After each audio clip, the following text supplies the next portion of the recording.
Eu sou uma pessoa que sempre procurei entender o ser humano. Então, a gente brinca que é o que a gente quer entender a gente mesmo, né, também. E que o psicólogo tem disso, Sim, né? eu queria fazer pra isso. Aí, tá vendo? Tá vendo? Porque, na verdade, o autoconhecimento, ele é libertador. O autoconhecimento, ele te fortalece e ele te faz chegar onde você precisa. Porque muitas vezes é isso que esbarra, né? Muitas vezes você não chegou porque você não se entendeu. Então, é muito interessante isso. Então, eu fui atrás desses conhecimentos. Então, fui na parte de psicologia, fui na parte de teologia, fui na parte de coordenação de grupos, fui na parte de também entender como o corpo influencia a parte, vamos falar assim, mental, a parte psíquica.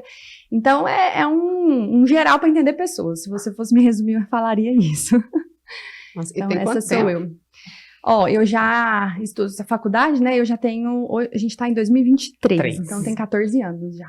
De formada em psicologia. Sim. E você faz atendimento em consultório? Em consultório. Eu sempre fiz em empresas e consultório, né? Empresa na parte empresarial mesmo. Mas qual é a abordagem? A abordagem, eu trabalho muito com a questão sistêmica, eu entendo o ser humano como um todo, porque nós somos reflexos de nossa história, né? Que é o que eu, inclusive, falo no meu livro, né? Que daqui a pouco a gente vai falar dele. Então, a parte sistêmica e a parte cognitiva, porque eu acredito muito que o que eu penso é o que eu vou sentir e é o que eu vou fazer. Então, tudo começa pelo pensamento. É o que vai me guiar, que são os meus valores, né? Legal. Tem algo que você mais ama, assim, em fazer dentro da psicologia? Que você foi para se conhecer, mas você se apaixonou, com certeza, por alguma área específica ali. Tem algo que você mais ama fazer? O que eu mais amo fazer, eu preciso falar do livro, porque não adianta, né? Vamos lá, vamos contar que você escreveu um livro. Né? O livro chama Transformador, o Poder da Dor. Então, respondendo sua pergunta, o que eu mais amo fazer? Eu amo ver transformações de vida. Independente da área, né? Na minha área foi inicialmente devido a um diagnóstico, incurável pela medicina, mas é transformar de modo geral. Então, em casamentos, consigo mesmo, com filhos, qualquer área. É uma transformação, é isso que eu amo. Meu olhinho brilha, como eu costumo dizer. E tá brilhando. Mas é gostoso mesmo, né? Sim. É o nosso propósito aqui também, por trás do sorriso, a gente falou, é gerar transformação na vida das pessoas. E na verdade eu amei o título por causa disso, que é por trás de um sorriso, tem uma pessoa. Sim. Né? Então, quando até você fala, o que você mais gosta na psicologia, não é só psicologia é só um instrumento, pronto. Né? É muito mais. E aí, deixa eu até citar um exemplo. Uma vez chegou uma paciente, aí ela, não, então, eu sou fulana, eu tenho isso, tenho aquilo, aí foi falando tanto de diagnóstico que ela tinha, bipolaridade, e tal, começou. Aí eu olhei assim, bem no olho dela, tava até online, eu olhei bem no olho dela e falei assim, peraí, mas deixa eu conhecer fulana. Quem é você? Então, é por trás do sorriso, por trás do que a gente mostra, tem um ser humano que busca o quê, se eu fosse resumir? Amor. Pronto. Engraçado que essa história, quem é você, né? Tem gente que tem pavor de fazer acompanhamento por conta disso. Eu tenho uma prima que ela começou a fazer tratamento com psicóloga e ela fugiu logo porque ela disse, eu cheguei lá, sentei e ela começou a me perguntar, quem é você? Eu não sei se é porque a pessoa, nem ela mesma sabe responder quem é ela, porque normalmente quando você está numa crise existencial, nem você sabe, né? A pessoa te pergunta quem é você, aí você para e fala, cara, quem é eu mesmo? Quem sou eu? Não, no fundo a gente sabe, né? A gente só tem receio em expor, talvez em aquilo... falar, exteriorizar aquilo, mas eu acho que no fundo, todo mundo sabe. Eu diria, eu gosto muito de uma palavrinha que chama autorresponsabilidade. E o que acontece? Quando a gente começa a ver o que está dentro de nós, a gente precisa assumir algumas coisas. Que, inclusive, aqui eu criei 4 passos para a transformação de vida. E esse é um dos passos. É quando você aceita quem você é. É quando você... Sabe aquele negócio tipo assim, poxa, vou dar um exemplo. Eu tô aqui com um copo, né? Eu tenho que aceitar que o que eu tô tomando é água. Não adianta fingir que é um álcool, um refrigerante, outra coisa. É uma água. Eu decidi tomar água. É uma escolha minha. Eu sou assim. Então, muitas vezes, essa autorresponsabilidade de assumir quem você é te deixa frustrado. Até aí, porque a gente também fica querendo suprir a expectativa do outro, né? Bingo! Vanessa, você falou algo muito interessante, porque quando a gente tá nesse nível, a gente nunca se encontra com a gente. Porque a gente tá olhando pra fora. O que o outro pensa, o que o outro acha, o que o outro quer. Isso. E essa seria uma das primeiras dicas que a gente pode dar aqui pro pessoal. Como sair de uma questão emocional? Pare de querer agradar o outro. Sabe por quê? O outro nunca vai ser suprido. Porque você acha que ele tá querendo uma coisa que você tá fazendo, mas às vezes você não tem nem é isso que ele quer. Quantas pessoas ficam com receio de perdoar? Porque, não posso perdoar, porque por causa disso, por causa daquilo, por causa daquilo. O perdão é pra você, não é pro outro. Então, enquanto você achar que é o outro que tá dominando você, você não cresce emocionalmente. E você fica olhando pra fora. E assim, e é um causa pouco... dor também, né? Exato. É um ciclo vicioso. Sim, é um ciclo vicioso. Por isso que você não sai dele, né? Então, por isso que dentro do consultório, eu não trabalho, eu não fico...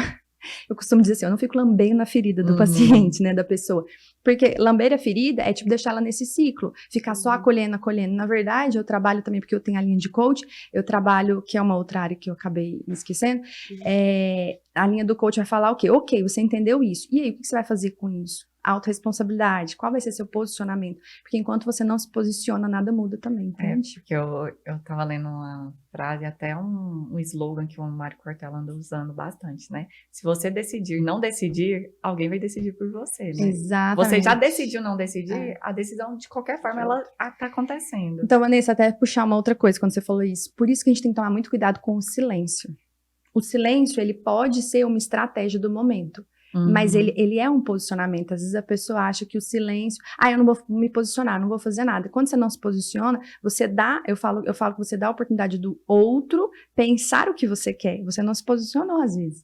Você tá só ali, a pessoa vai achar que você achou alguma coisa porque você não se posicionou. Por isso que o posicionamento é tão importante. Às vezes o silêncio, que é o ouvir mais e falar menos, é importante, mas em algum momento você precisa se posicionar. Tem que ter um equilíbrio, Tem que né? saber o momento do silêncio, no caso. Bingo! Gostei do que você falou, Ana Paula. Isso, saiba o momento do silêncio. Ele pode ser bom, mas o silêncio é uma comunicação. Isso tá até no meu TCC, na minha conclusão de curso, eu falei muito sobre silêncio. Porque o silêncio, ele é resposta, é nítido, né? Sim.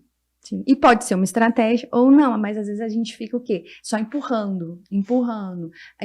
Aí quando vê, passou o tempo, passou isso, passou aquilo, nada se resolveu. Qual que é a motivação maior que leva um ser humano a permanecer no silêncio, como uma escolha? Eu diria o medo. O medo de se responsabilizar. Porque o medo toda do escolha tem uma resultado. consequência, Bingo, né? Exatamente. Isso. A gente tem medo das consequências, né? Mas, na verdade, se você passar a entender, fica outra dica. Se você passar a entender que tudo tem consequência. E quanto mais medo eu tenho dela, menos eu ajo. É bem sério, né? Bem sério, não é? Parece que vai tocando lá. Porque você pega em todas as áreas, né, Ana Paula? É Sim. sério em todas as áreas. Você pode olhar isso na empresa, dependendo do funcionário que você vai ter consequência. Você pode olhar isso em relacionamento, nos filhos. Tem tanta gente que tá colhendo um monte de consequências com feilhos porque não fez o que precisava ter sido feito. Mas o silêncio no relacionamento, por exemplo, ele pode ser, às vezes, uma estratégia. Porque, assim, ou é porque a pessoa cansou de falar aquela coisa, então ela prefere silenciar, ficar na dela, esperar a coisa acontecer. Isso pode ser ruim, por exemplo, pelo que você tá falando. Eu acho que é o pior resultado possível que vem. Porque você fala. Então chega num momento que você silencia, igual ela falou. O silêncio é uma resposta. Sim, ele é, a gente sabe disso. Se você está comunicando com alguém, você mandou aquele textão, aquela mensagem, a pessoa não te responde, você já sabe que aquilo é uma resposta. É o tal do quem cala consente, o que seria? Será que é o meio dela se defender, de não entrar numa briga, numa guerra? Ou realmente é a resposta que você precisava? Interessante isso que você colocou. Vai depender muito, para eu te dar essa resposta, vai depender muito do tipo de silêncio. Mas vou te dar um exemplo para ver se é isso que você quis dizer. Por exemplo, tem muitas mulheres, isso tá até num livro, tá? Não é eu que tô trazendo, não.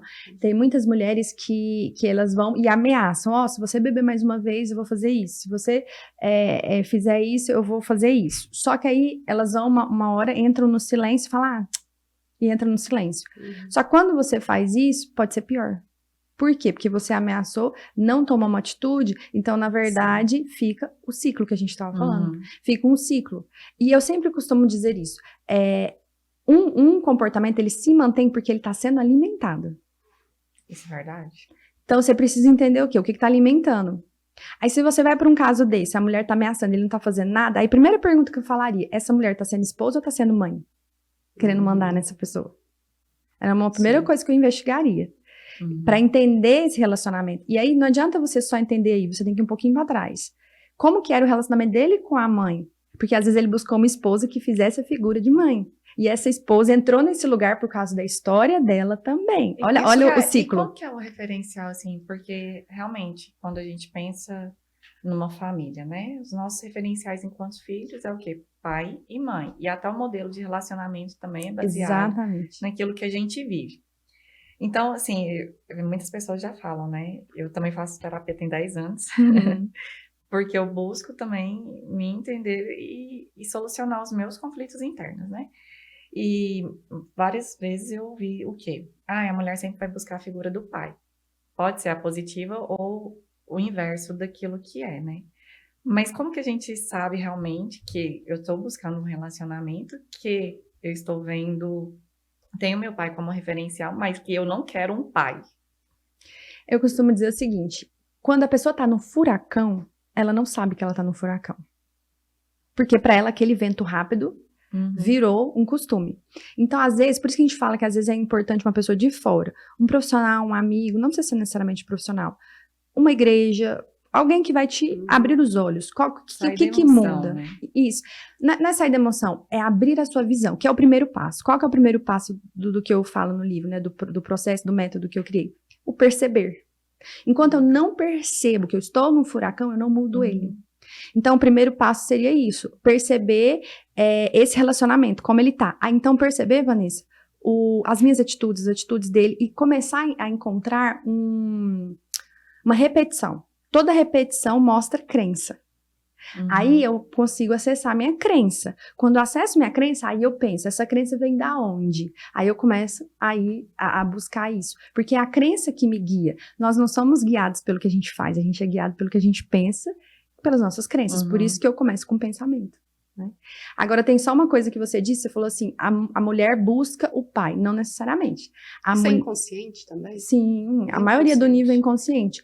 Por isso que o que gera mudança? Consciência. Consciência. E por isso que eu tô te falando, eu percebo. Tomo consciência da minha atitude e Isso. ressignifico ela Isso. para que saia desse ciclo. Isso, só que para eu ressignificar ela, eu preciso aceitá-la, que aí é o segundo passo. Se eu Eu acho que é o processo mais doloroso, é a Pronto, aceitação. eu até falo que é o processo mais profundo. Ele é simples, mas é profundo. Por quê? Porque eu preciso reconhecer meus erros, reconhecer aquela crença, reconhecer que eu fui refém dela. Refém não, porque a gente nunca é refém. Que eu segui ela sem saber, de forma não consciente, e não ficar remoendo isso, me julgando, mas entendendo que era o que eu dava conta. Eu falo bastante isso. Entenda que era o que você dava conta. Ah, mas eu queria que tivesse sido diferente. Para de querer diferente, porque você não vai mudar o passado. É daqui pra frente. Então, ficar remoendo isso é ficar olhando pra trás. E aí entra os processos depressivos, de forma bem simples, né? Entra o processo depressivo, tô falando de forma simples aqui. Que você fica olhando pra trás. Pra trás a gente não vai mudar, fica preso. Falta de perdão, querendo mudar uma coisa que não mudou, querer mudar alguém, ficar se condenando. A gente precisa do auto-perdão também. Tudo isso vai deixar a gente no passado. E aí, se deixa no passado, eu não me movimento, entende? Isso, a gente não aprende fácil, né? O auto-perdão. Você acredita que eu tava... parece que a gente tem mais dificuldade de nos perdoar do que perdoar o outro. Isso é incrível.